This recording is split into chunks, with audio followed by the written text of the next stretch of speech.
اینجا هر قدم یعنی نزدیک شدن به موفقیت. مجتمع آموزشی حضرت جوادالائمه با مأموریت بسترسازی برای تربیت همه جانبه یادگیرندگانی مستمر و فعال، مکانی است برای کشف فرصت‌های یادگیری. جایی است که از امروز فردای تو را می‌سازد.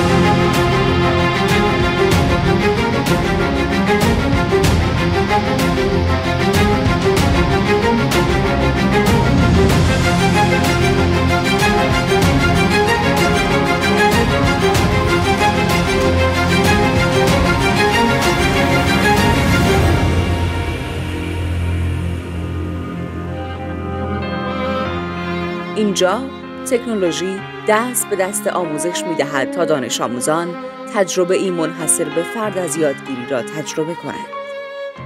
علم از صفحه‌های کتاب بیرون می‌آید، می‌درخشد و لمس می‌شود تا دانش آموز تماشا نکند، تجربه کند. سوال‌ها شکل می‌گیرند و او به دنبال ساختن است.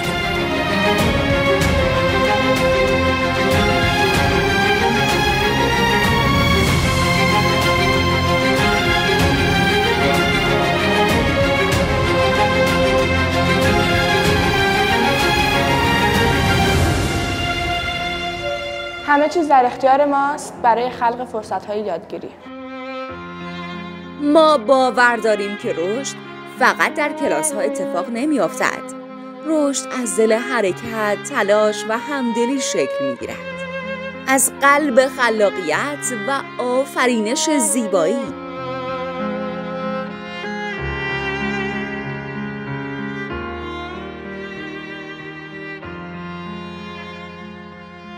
گاهی لازم نیست بدوی، کافی است در سکوت کتاب‌ها غرق شوی. جایی نیاز است برای تمرکز، تفکر و پرورش ذهن‌هایی که می‌خواهند بزرگتر از دیروز باشند. اینجا مدرسه‌ای است که فقط برای یادگیری نیست. اینجا آغاز یک مسیر است.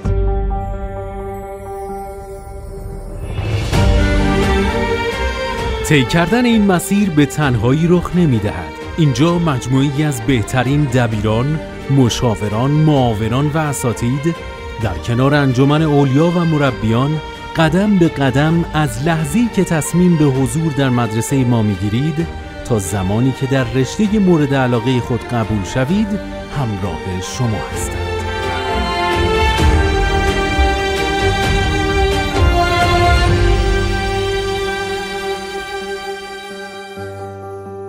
مجتمع آموزشی حضرت جوادالائمه علیه السلام.